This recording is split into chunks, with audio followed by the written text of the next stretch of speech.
ጤና ይስጥልኝ ተመልካቾቻችን፣ እንደምን ውላችሁ አምሽታችኋል? በላይ በቀለ ነኝ። ኢራን ቱርክ ላይ የሚሳኤል ጥቃት መፈጸሟም ከፍተኛ ቁጣ ማስነሳቱ ተነገረ። ኔቶ ኢራንን ሲያስጠነቅቅ የቱርክ መንግስት የኢራንን አምባሳደር አስጠርቷል። የኢራን ጦርነት ለአምስተኛ ቀን ተጠናክሮ መቀጠሉ ሲነገር የአሜሪካ ኃይል በስሪላንካ ባህር ዳርቻ የኢራን የጦር መርከብ ማስጠሙን ተከትሎ የስሪላንካ መንግስት መግለጫ አውጥቷል። እስራኤል በሊባኖስ ድብደባ አጠናክራ ስትቀጥል ሄዝቦላህ የእስራኤል ከተሞችን በሮኬት ሲያናውጥ ውሏል። በመላው ኢራቅ ኤሌክትሪክ መቋረጡም ተሰምቷል። ሁሉንም በዝርዝር እናቀርባለን። አብራችሁን ቆዩ።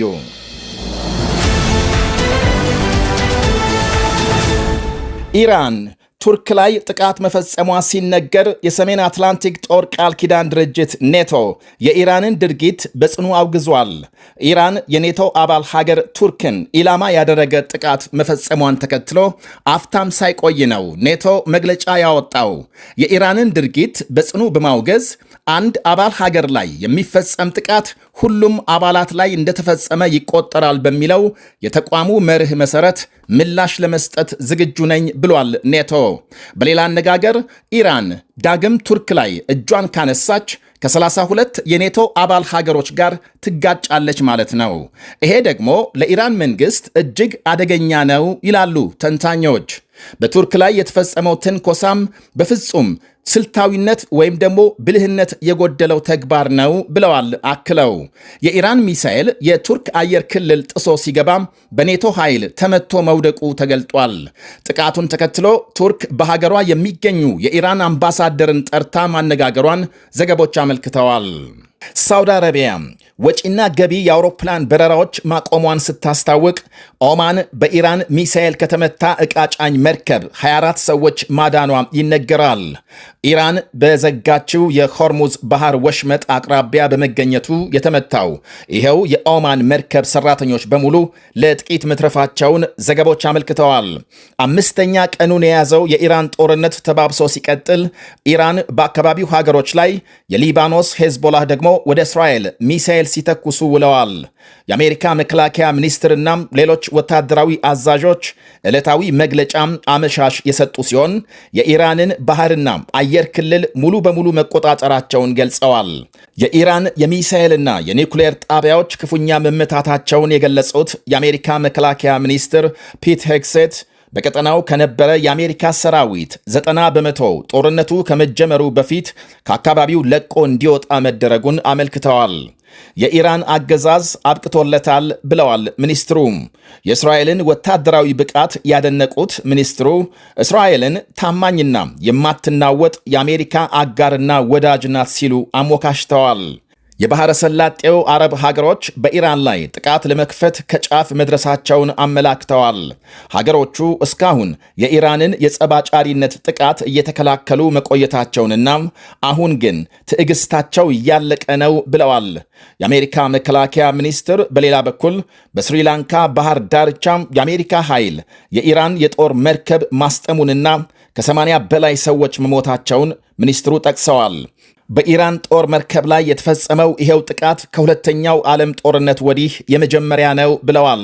የስሪላንካ ባለሥልጣናትም በጥቃቱ 80 ሰዎች መሞታቸውንና ከ30 የሚልቁ መቁሰላቸውን አረጋግጠዋል።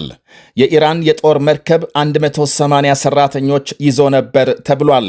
በአጠቃላይ የአሜሪካ ኃይል ከ20 የሚልቁ የኢራን መርከቦችን እንዳሰጠመ የሀገሪቱ ማዕከላዊ እዝ አመልክቷል። በጉዳዩ ላይ ከኢራን በኩል ለጊዜው የተሰጠ ምላሽ የለም። ባለፉት 2 ቀናት በሺዎች የሚቆጠሩ የኢራን ወታደሮች መገደላቸውንም የእስራኤል ጦር ገልጧል። በዛሬው የቴሄራን መጠነ ሰፊ ድብደባም የኢራን ግዙፍ ወታደራዊ ጦር ሰፈር ኢላማ መደረጉን ያመለከተው የእስራኤል ጦር 100 ጀቶች መሳተፋቸውንና 250 ቦምቦች መጣላቸውን አመልክቷል። በሌላ ዜና የኢራን የጸጥታ ጉዳዮች ኃላፊ አሊ ላርጃኒ የካማኒ ሞት ከባድ ዋጋ ያስከፍላል ሲሉ ለትራምፕ ማስጠንቀቂያ ማስተላለፋቸው ተነግሯል። ትራምፕ የአሜሪካንን ሕዝብ ላላስፈላጊና ፍትሐዊ ላልሆነ ጦርነት ዳርገውታል በማለት በኤክስ ገጻቸው ጽፈዋል። ጦርነቱን የከፈቱት ደግሞ በጠቅላይ ሚኒስትር ቤንያሚን ኔታንያሁ እየተመሩ ነው ብለዋል። ታዲያ ትራምፕ አሜሪካ ወይስ እስራኤል ትቅደም ሊሉ ነው? በቀጣይ ላርጃኒ ይጠይቃሉ። በተያያዘ የኢራን ፕሬዝዳንት ሀገራቸው አማራጭ ስላጣችና ራሷን ለመከላከል ስትል ወደ ጎረቤት ሀገራት ሚሳኤል መተኮሷን ገልጸዋል። ኢራን የጎረቤቶቿን ሉዓላዊነት እንደምታከብር የገለጹት ፕሬዝዳንቱ ሀገሮቹ ለአሜሪካ ድጋፍ ማድረጋቸው አግባብ አለመሆኑን በመቃወም ምላሽ መስጠታቸውን አመልክተዋል። ጀርመን በሌላ በኩል ማምሻውን ባወጣችው መግለጫም የመካከለኛው ምስራቅ ግጭቶች በወታደራዊ ኃይል ብቻም አይፈቱም ብላለች። የጀርመን መከላከያ ሚኒስትር ቦሪስ ፒስቶሪየስ አሜሪካና እስራኤል ግጭቶችን በወታደራዊ ኃይልና በተናጠል እርምጃም እንፈታለን ከሚል አጉል ምናብ ሊወጡ ይገባል ብለዋል። ሚኒስትሩ ለሀገራቸው ፓርላማ ባደረጉት ንግግር ወዳጆቻችን አሜሪካና እስራኤል የተለያዩ ስልቶችና አማራጮች እንዲከተሉ አጽንኦት ሰጥተን ነግረናቸዋል በማለት ገልጸዋል። የምዕራብ ወታደራዊ ጠበብቶች በሌላ በኩል ኢራን አሁን በያዘችው መንገድ በተለያየ አቅጣጫ ሚሳኤል መተኮስ ከቀጠለች ከጥቂት ቀናት በኋላ እጥረት ሊገጥማት እንደሚችል ገልጸዋል። ኢራን በየቀኑ ወደ በርካታ ሀገሮች ሚሳኤል እያዘነበች ነው። ሀገሮቹ ደግሞ የኢራንን ሚሳኤል ከማክሸፍ ባለፈ የራሳቸውን አይተኩሱም። እናም በዚህ ሁኔታ ምን ያህል ጊዜ መጓዝ እንደምትችል እርግጠኛ መሆን አይቻልም ብለዋል። 1000 ዓመታት ሚሳኤል አምራች ብትሆን እንኳን አሁን ኢራን በያዘችው መንገድ በአንድ ጊዜ ከ10 እና 12 ሀገራት ጋር ጸብ ገጥመህ ረጅም ርቀት መጓዝ አይቻልም በማለት ትንተናቸውን ያስቀምጣሉ። በዚህ ላይ መጣላት ከሌለባት ቱርክን ከመሰሉ የአካባቢው ተጽዕኖ ፈጣሪ ሀገሮች ጋር ግጭት ውስጥ ስትገባም ለእነ አሜሪካም ድጋፍ ለማግኘት አመቺ ሁኔታም ይፈጥርላቸዋል ባይ ናቸው። እናም ኢራን በደመነፍስ በየአቅጣጫው ሚሳኤል መተኮሷን ጋብ ማድረግ አለባት ብለዋል።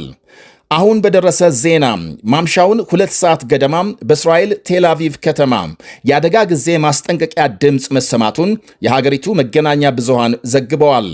የሊባኖስ መንግስት ደግሞ ሄዝቦላህን ትጥቅ በማስፈታቱ ዘመቻ ባለፉት 2 ቀናት በድብቅ ጦር መሳሪያ አዘዋውረዋል ያላቸውን 27 ሰዎች ይዘው ማሰሩ ታውቋል። 26 የሊባኖስና 1 ፍልስጤማዊ ናቸው የተያዙት። የሊባኖስ መንግስት ሄዝቦላህ ወታደራዊ እንቅስቃሴ እንዳያደርግ ባለፈው ሰኞ በይፋ ማገዱ ይታወሳል።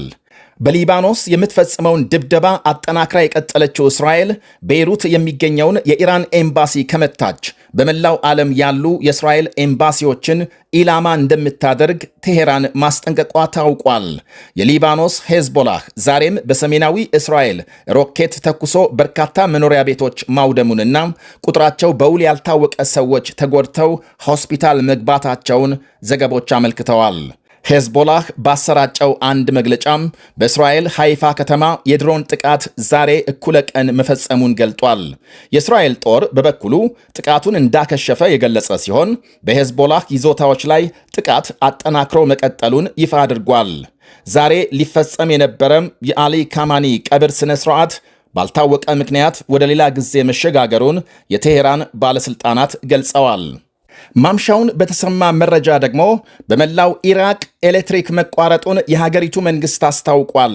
ዋነኛ የኃይል ማሰራጫ ጣቢያም እክል ስለገጠመው በመላው ኢራቅ ኤሌክትሪክ መቋረጡን ከመግለጽ ውጪ ምክንያቱን ይፋ አላደረገም። መገናኛ ብዙሃን ግን የኃይል ማሰራጫው በኢራን ሚሳኤል ሳይመታ እንዳልቀረ ገምተዋል።